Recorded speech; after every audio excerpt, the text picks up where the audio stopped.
तो हम लोग नरेशन में क्या पढ़े थे, अभी तक सिंपल सेंटेंसेस के बारे में पढ़े थे और उनके रूल्स के बारे में, ठीक है। अभी हम लोग पास्ट वाले नहीं आए हैं, मतलब प्रेजेंट और फ्यूचर के बारे में जाने हैं। तो अभी तो उसका सिंपल सेंटेंसेस पढ़े हैं, अब हम लोग आते हैं इसके इंट्रोगेटिव सेंटेंस के बारे में और इसके रूल्स के बारे में जानेंगे कि कैसे हम लोग को पढ़ना, ठीक है, और इसको कैसे हम लोग डायरेक्ट से इनडायरेक्ट केसेस में कन्वर्ट करेंगे। नाउ लेट अस सी, पहले एग्जांपल लेते हैं। He says to his father, why are you late today? Okay, why are you late today? तो मैंने एक सेंटेंस लिख दिया, ठीक है।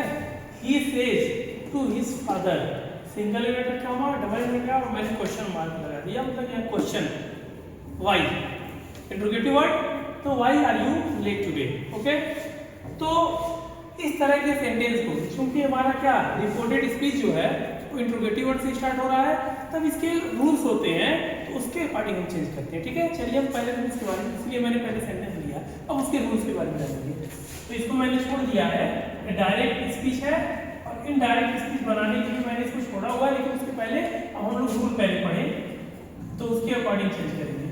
तो रूल्स इसका होता क्या है, जो सेज होता है, रिपोर्टिंग वर्ब जो होता है, उसमें वर्ब जो होता है, ठीक है, तो सेज को हम टेल्स में बदल देते हैं, ठीक है।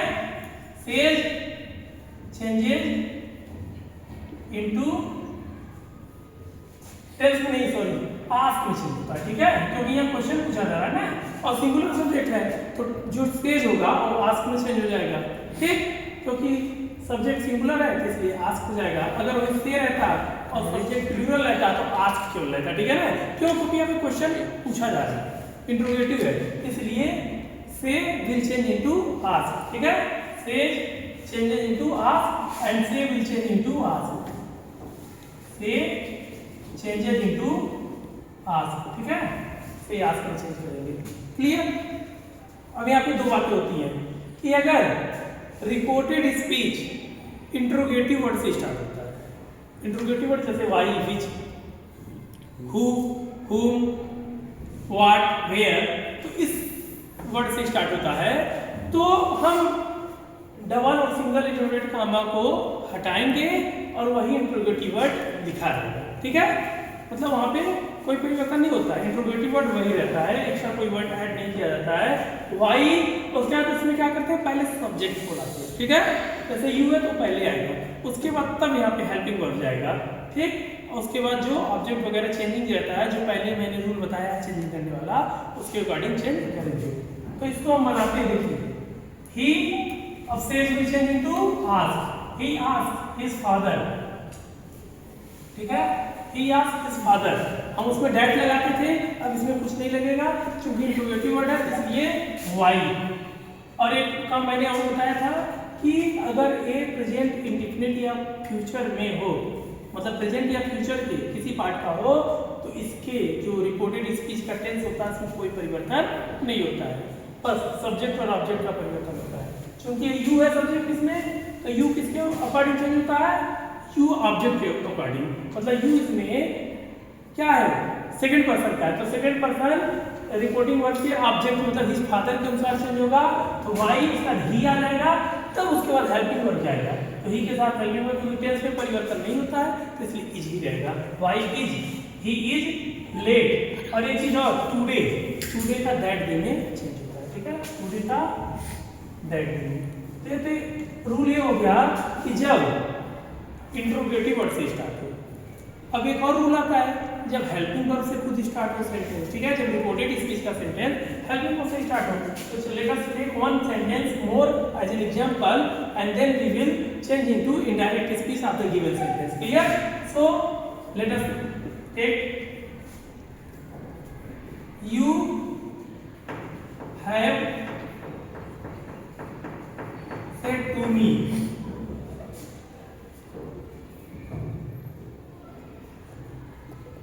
are you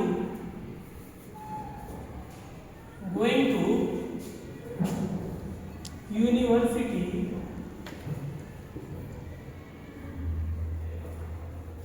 यहाँ टुमारो लिख देते हैं। Are you going to university tomorrow. क्या मैंने सेंटेंस दिया? You have said to me are you going to university tomorrow. तो अब देखिए मैं यहाँ पर लिखता हूँ इसके लिए, जब इंट्रोगेटिव सेंटेंस ही रहे लेकिन वो स्टार्ट हो किससे? हेल्पिंग वर्ब से, तब इसका रूल क्या होता है? ठीक है, इसमें भी says will change into ask and says will change into ask. Okay, लेकिन यहाँ पे क्या है?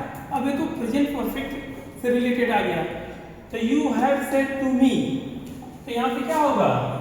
हैव जो सेड होगा वो चेंज हो जाएगा हैव आस्क्ड मी। मेन मुद्दा हमारा यही है कि जो से रहेगा वो आस्क में ही चेंज करना है। ठीक है, अब नेक्स्ट रूल क्या होता है?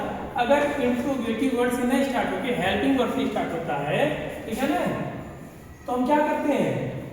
तो यहाँ पे डबल इन्वर्टेड कामा और सिंगल इन्वर्टेड कामा के प्लेस पे क्या लगाते हैं? इफ या वेदर। क्या लगाते हैं? इफ या वेदर। डबल और सिंगल इन्वर्टेड कामा दिया है ना, तो उसके जगह हम क्या लगाते हैं? इफ या वेदर। अब वहाँ पे हेल्पिंग वर्ब पहले नहीं आएगा।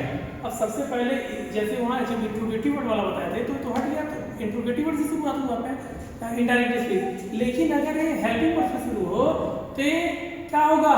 हम इसको रिमूव करेंगे, डबल और सिंगल इन्वर्टेड कामा को, उसकी जगह इफ या वेदर लगेगा। अब देखिए कैसे, you have asked me, you have asked मी। ठीक है, तो इसमें आप कुछ भी लगा सकते हो, इफ या वेदर दोनों में से कोई, इफ या वेदर दोनों में से कोई भी लगा सकते हो according to your choice. Clear? तो उसमें गलती नहीं होगा। You have asked me if, इसके बाद यू क्या है? Second person. तो सेकंड पर्सन जो होता है रिपोर्टिंग वर्ब के ऑब्जेक्ट के अनुसार चेंज होता है। तो इसमें ऑब्जेक्ट मी है, तो मी का सब्जेक्ट क्या बनेगा? आई बनेगा। तो यहाँ पे मैंने बताया था कि अब हेल्पिंग वर्ब से सब्जेक्ट पहले आ जाता है, तो आई के साथ क्या लगता है? Am. If the whether I am going to university, tomorrow का चेंज होता है द नेक्स्ट डे। ठीक है, टुमारो का चेंज होगा द नेक्स्ट डे। तो इस तरह से चेंजेस होते हैं, सिंपल सा रूल है। वो क्या होता है? इंट्रोगेटिव सेंटेंस के लिए if the sentence start with reported speech start with interrogative word, and there is one rule, another rule, if the reported speech start with helping verb. Clear? यहाँ पे सारा रूल मैंने बोल दिया है, लिख भी दिया है, और उसके अकॉर्डिंग आप क्वेश्चंस की बहुत सारे प्रैक्टिस कर सकते हैं। ठीक है, तब तक के लिए चलते हैं। Have a nice day.